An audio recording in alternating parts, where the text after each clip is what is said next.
I think that what we can do here today is to briefly introduce the topic of use of data and data analytics for political purposes. So in the context of elections, in the context of political fights, broadly speaking, manipulations or power games that happen with the use of personal data about humans. So if you allow, that would be the main issue that I want to introduce today, but certainly not the only issue we can discuss. As Vitaly said, I'm a digital rights activist, human rights lawyer at Panopticon, but also in my other organization where I'm Vice President, European Digital Rights. We work on many aspects of digital rights and freedoms, so we can certainly also cover free expression, censorship, various other angles of this shrinking freedom space that we observe in online environment. But back to the main angle that I want to bring today, I want to start by sharing with you my very personal observation that when I started this work I'm doing, roughly 10 years ago, I entered into this field of technology and human rights. I felt I was the only one kind of complaining about the state of what was happening, the only one that saw more dangers than opportunities in how technologies work. Of course, there were people like myself in our small bubble, but we were the margin. And now, after 10 years, somehow this dystopian or pessimistic thinking about technology, at least in Poland, in Brussels, in circles where I operate, almost became mainstream.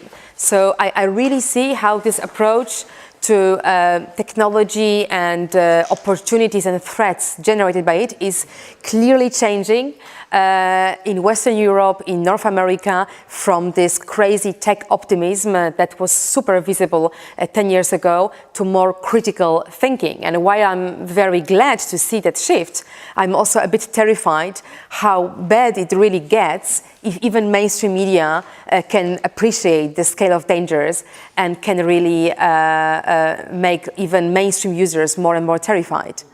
So, you know, it would be really easy to say that technology is just this double-edged sword, yes? That like with everything we create as humankind, we always have negative and positive uses, starting with the knife. But I don't really like this metaphor too much myself, because I think we really need to appreciate the fact that technology, digital technology, is far more complicated than any mechanical device we may ever create, but is also far more difficult to control. If you think of controlling weapons, physical objects, of course we still struggle with it. We still struggle with controlling weapon trafficking and all those uses of weapon that we wouldn't authorize.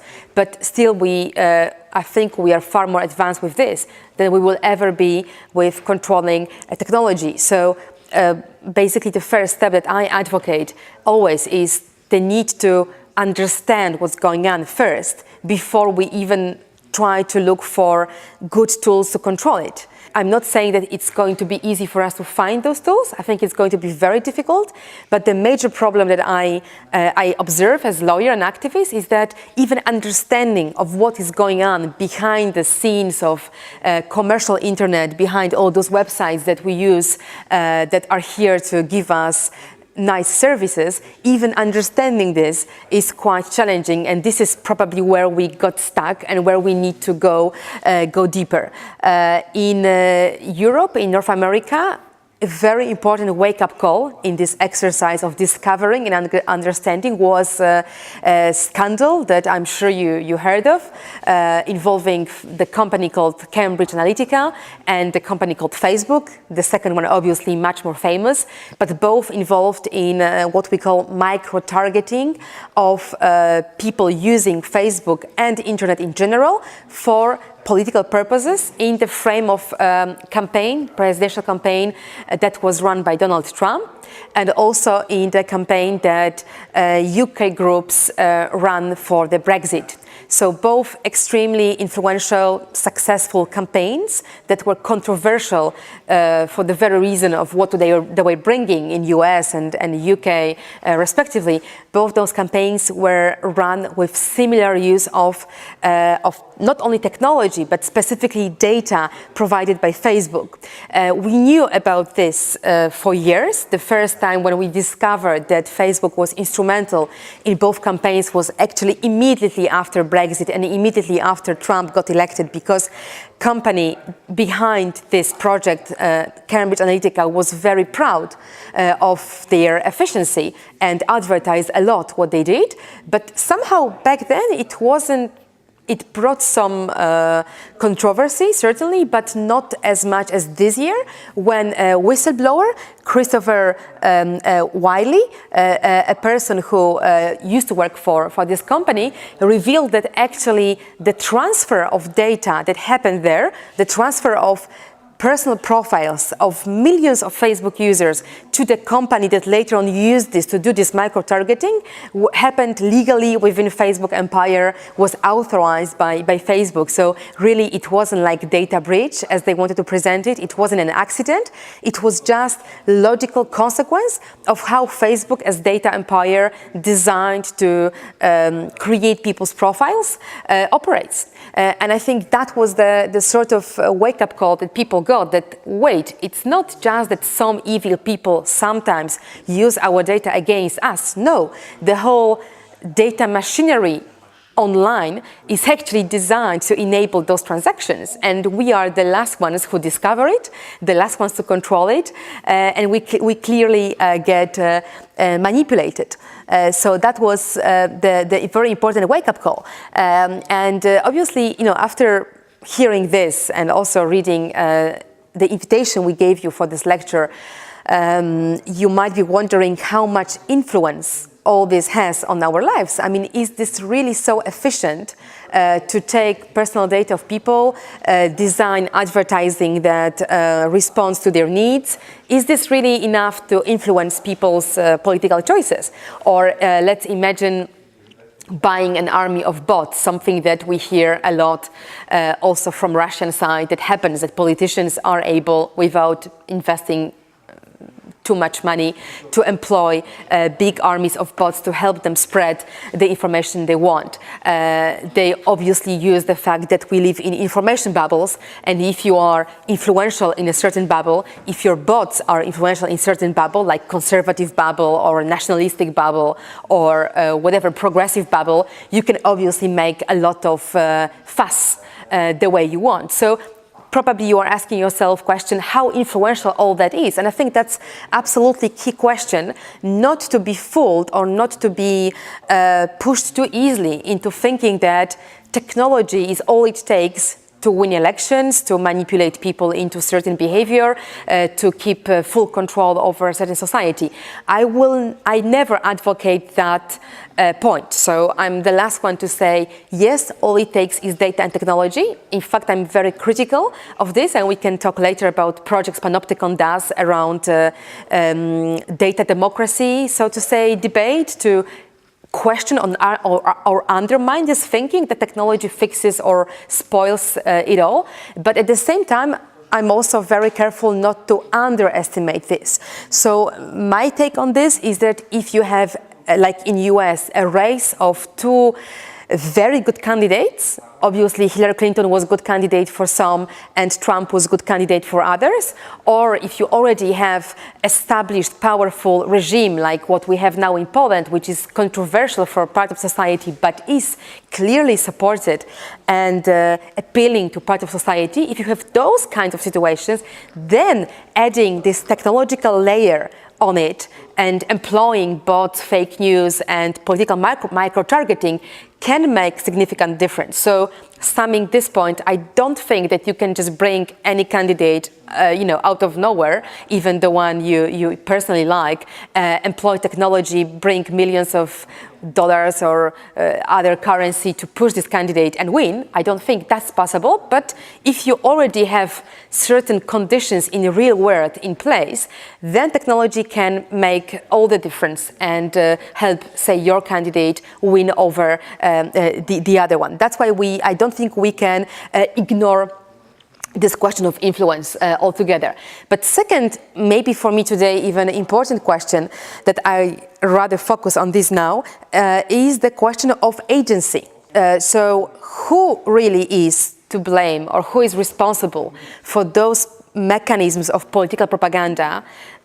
Shall we rather look at ourselves as users of all those technologies who feed the system with our data?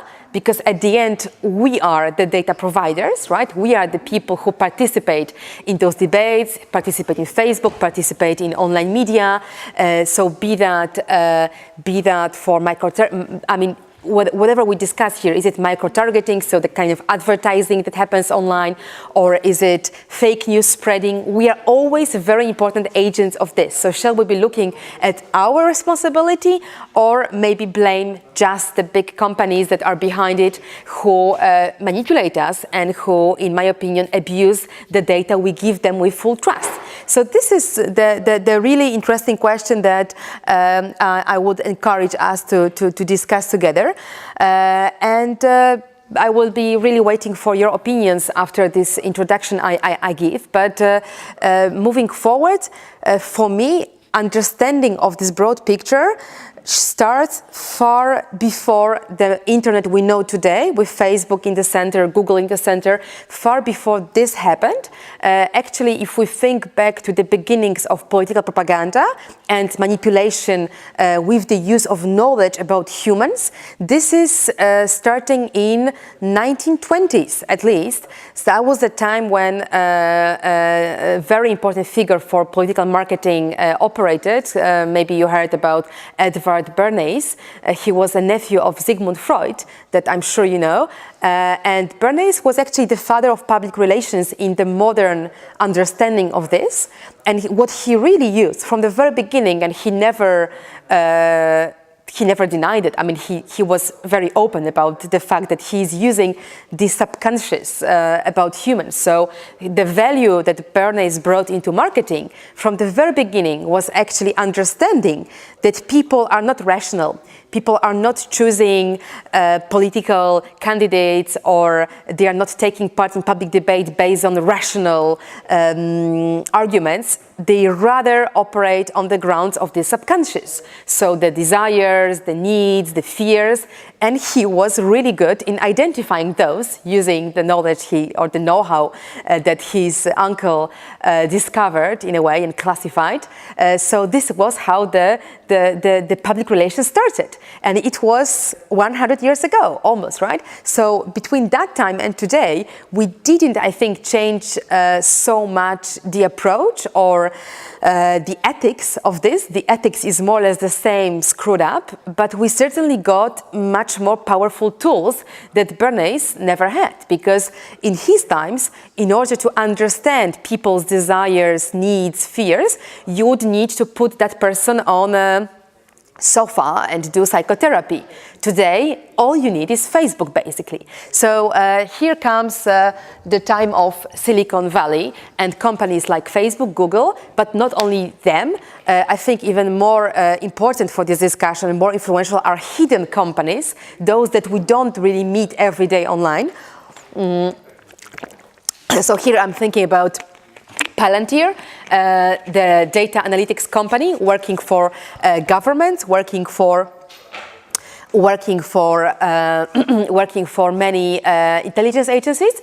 I keep hearing from people in the bubble that they do dreadful service, like they really do not deliver what they claim, but still they have a lot of money just by claiming that they can predict human behavior and they can control human behavior in a very efficient way for political, military operations. So there are those companies who are very close to internet services. They operate in the same environment. They are part of the same bubble. They are just more open about doing things that Facebook, Google, and many others also do, but more inside without revealing the full power they have. And if we stop for a minute to think, what is this power about?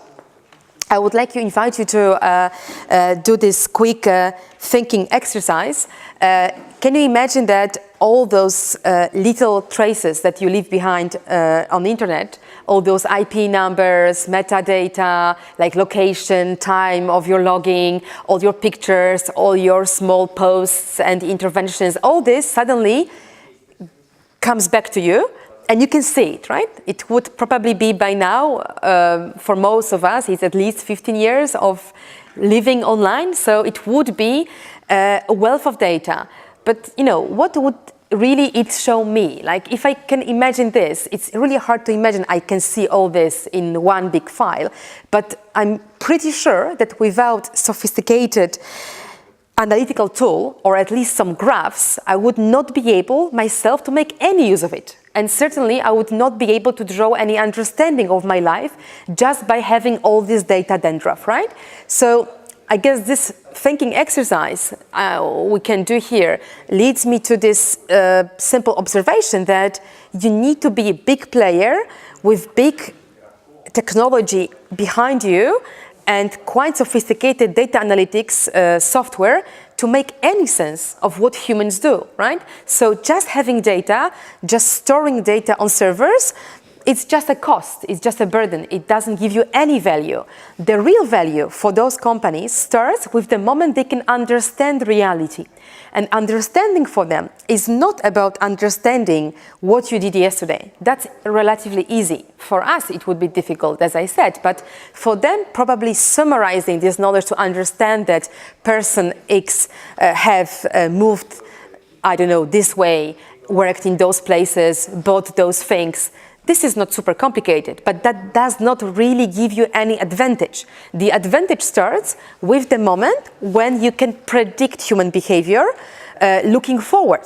And even more, not just predict, but influence this behavior. This is really the kind of golden target or holy grail that all those companies are struggling to get. This is where they generate real value. Of course, sometimes it can be some sort of not stupid, that's not the right term, although I tend to say stupid, but sometimes it's just about selling you soap or doing another random advertising or whatever thing you don't need. That might be value for somebody, and for you it might not be a big issue that somebody is able to predict that you will need soap next day and effectively target you with specific brand of a soap.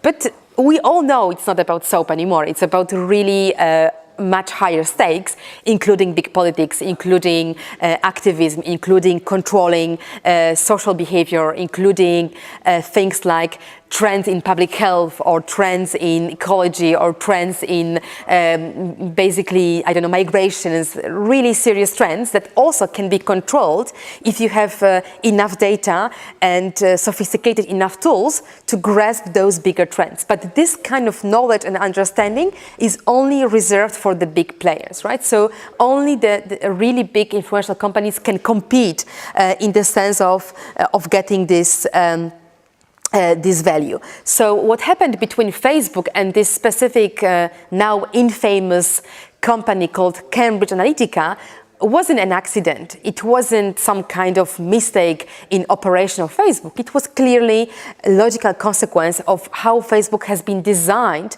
to do what I described before. So not only to understand what's going on, but to predict future human behavior. How is this possible for a company like Facebook? How do they do this? Obviously, they would neither Facebook nor Cambridge Analytica would be able to do whatever without software called, we call algorithms. Algorithm can be as simple as a recipe for a cake, that you add something to something and you get certain result, or a mathematical equation is also a form of algorithm. But of course, in big data environments, complex, big chunks of code that work with data without easy equations. So we cannot think of algorithm, for example, the way that there is initial assumption that a certain type of person, like white, male, 40 years old guy living in Warsaw, a banker, will take specific choice if confronted with specific advertising. It's not about those obvious things. Algorithms rather have a complicated task of finding non-obvious correlations in human behavior. So it will rather not be about simple demographics, simple correlations between the money you have and how you spend the money, or your race and your behavior, or your age and your behavior. It's rather trying to establish less intuitive patterns, yes? So, I don't know, people who buy certain brand of soap are more likely to vote for Trump. Why? Well, nobody really knows, because the main task that Facebook is setting for itself is not so much understanding humans, but it's establishing those correlations so they can work with them, right? It's a very pragmatic approach. If we are able to establish correlation that works, nobody will be asking questions why. They will rather exploit this knowledge and this asset that they get. That also leads us to many absurd situations. If you think for a second not about politics, but maybe about banks or insuring agencies, that also use big data and algorithms increasingly, especially in US, but it's also starting in Europe. Their thinking can also get really modified and screwed up with this belief that algorithmic driven correlations tell you some kind of truth about humans. So they might believe that person who, I don't know, lives in poor neighborhood will not pay back the loan just because 10 other people living in this neighborhood didn't pay the loan in time. And those correlations, after they get established, become quite powerful factors driving behavior of many companies. So we live in the world where less and less entities, powerful entities, care about who we really are, how we really think, what we really care about, or what we really can do or cannot do, but rather about detecting statistical correlations in human behavior in order to influence this behavior, even if many people caught up by those statistical categories will not behave like this, but they will be just the margin of error. What the game is about majority. As long as you can catch the majority in your correlation, you get advantage over others who cannot see this correlation at all. So that was what Facebook is really good about. But of course, Facebook's job is not to openly influence elections, is not to openly control, I don't know, societal disorder or revolutions coming up or predict next protest movement. That's not Facebook's job. Facebook only provides access to people, yes? So what you can buy through Facebook, and what also was very important in Trump election context or Brexit context, is that Facebook offers two things. Offers data in which those correlations are hidden, and offers access to people attention.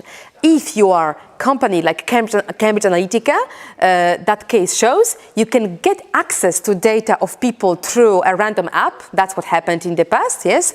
Now Facebook says it's no longer possible, and it's probably true that now it wouldn't be possible, but 5 years ago it was absolutely legitimate and possible that everybody each of us could invent a stupid quiz online or any other game on Facebook just to harvest data of Facebook users, do your own analytics on this data, establish your own correlation. So, for example, establish that people who like specific type of news on Facebook or are in specific clusters of people on Facebook are more likely to vote Trump or vote Brexit or vote whatever.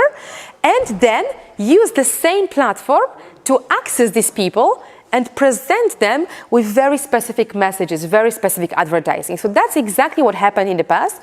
And just the very fact that it got revealed and it caused a lot of controversy in the West does not mean that Facebook stops doing this business model, right? They might be more careful in getting access to their data to developers of stupid apps and quizzes. Certainly that's what they are changing right now.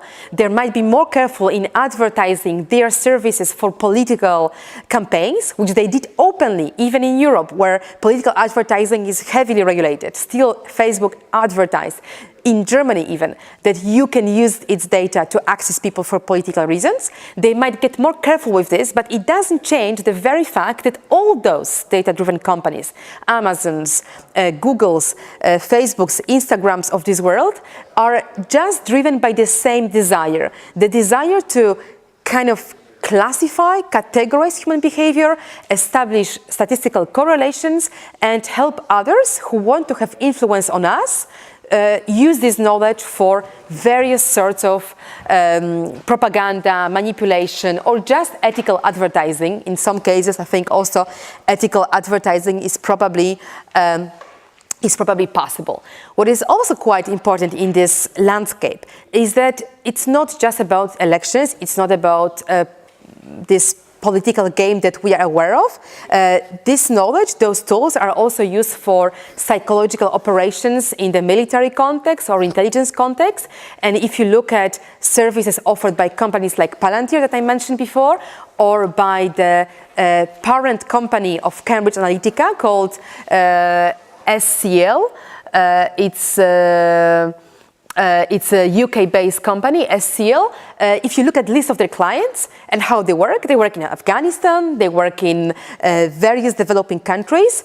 They work with operations like recruiting people to fight in whatever insurgency, or they try to answer questions how to control civic unrest in places like Afghanistan. So they really do those kind of operations that are quite serious, very covered, very ambivalent, or clearly unethical. So the stakes we have here are far, far more serious than what kind of soap I will buy tomorrow, and even more serious than who will become president of democratic country next year. So this is the landscape that we are all in, and of course, the final kind of part of my introduction and what I want to consider here is solutions, right? Do we really have any responses and solutions to this situation? In my opinion, the situation that we live in is not so much our blame. That's my answer to the question I asked at the beginning. I wouldn't say that individual users can really be blamed for what happened politically with data, because none of us have ever been asked for consent to this, have even been fully aware of how sophisticated those tools are in the hands of big companies, and what was really the stake in teasing us into those friendly, comfortable services. So, you know, for a long time we could have believed that Facebook, Google, Amazon, all those companies just serve our needs. And only recently, I believe, we discovered that the real paying client is somewhere else.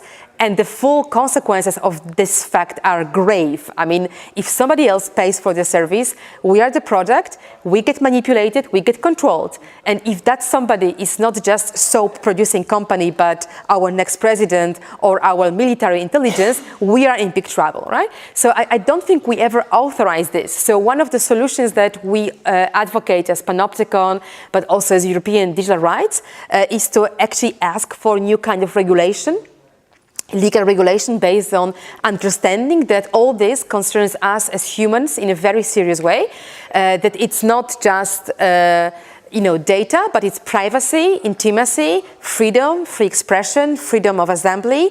Human rights basically are involved.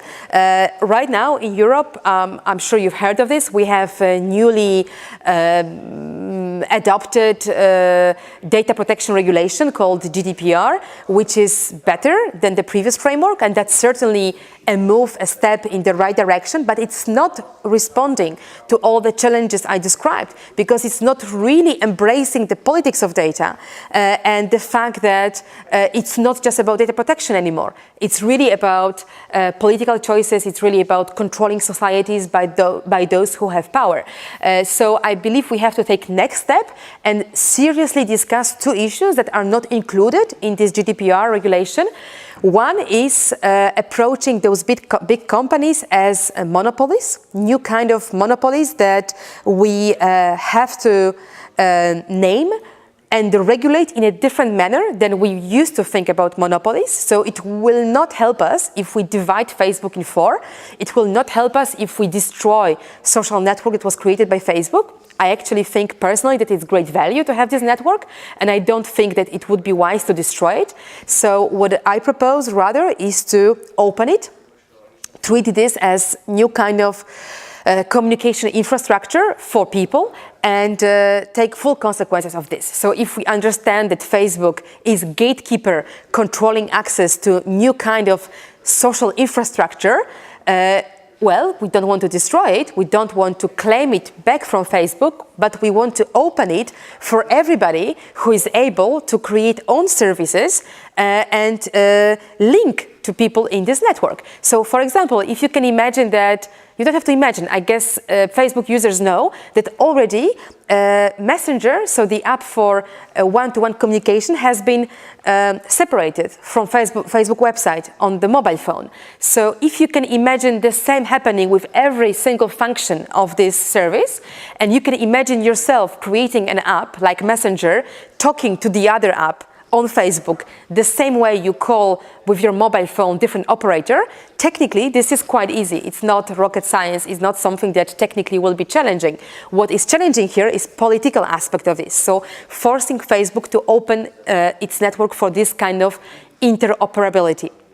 So that's one challenge for regulation, and I see that more and more politicians in US, even very conservative ones, and in Europe are talking about this already in public. So I see that this is like coming maybe next 5 years. And second approach that I would advocate as response to this gloomy landscape of political manipulation is pushing something we call algorithmic transparency or algorithmic accountability. I already explained to you what I mean by algorithm in the context of big data. So what now we need companies who use those algorithms, those chunks of codes that try to establish certain correlations about humans and profile us. What we need from them is not to reveal the code, because that will be too complicated for many people to understand, but to reveal the logic in it. So if we have legal tools to push companies like Facebook to do two things, to explain exactly what kind of personal data they take on us to feed those algorithms, and explain the logic behind those algorithms. So what exactly is the final decision made by this software? What kind of correlation was established? For example, that my data about my age, my ethnicity, my location, my education, my psychological features, that this set of data, after being analyzed, was used to create a correlation that person with my behavior is likely to vote for a liberal or left-wing candidate, specifically because I've read those news or I did this and this online. If such correlation is established, I have the right to know first what data was used for this, second what logic is in this correlation, so that I can say no, or I can say don't use it, or I don't agree, or I'm not this kind of person, or yes, use it but with my control. For example, use it but show me that you are showing me political advertising in response to this profile I have, and not that you are just showing me, like on Facebook, news that look neutral. I don't even know they were profiled to match this image of me, and they were paid by somebody. I don't know it, and I have right to know. So this is the kind of struggle for full algorithmic transparency that we are also starting, I believe, now with Facebook, and I'm sure we will see quite a few legal cases and open conversations around this in the coming couple of years. So this is where we are as activists and lawyers in Poland, in Brussels, how we approach this problem. I'm really curious to hear more from you about how this is portrayed here, what sort of issues you see as important in Ukraine. Is it the same, or is it different, or what kind of responses you would see make sense here without GDPR, without the same legal framework as we have in European Union. So yes, I hope it's going to be useful for you. Thank you.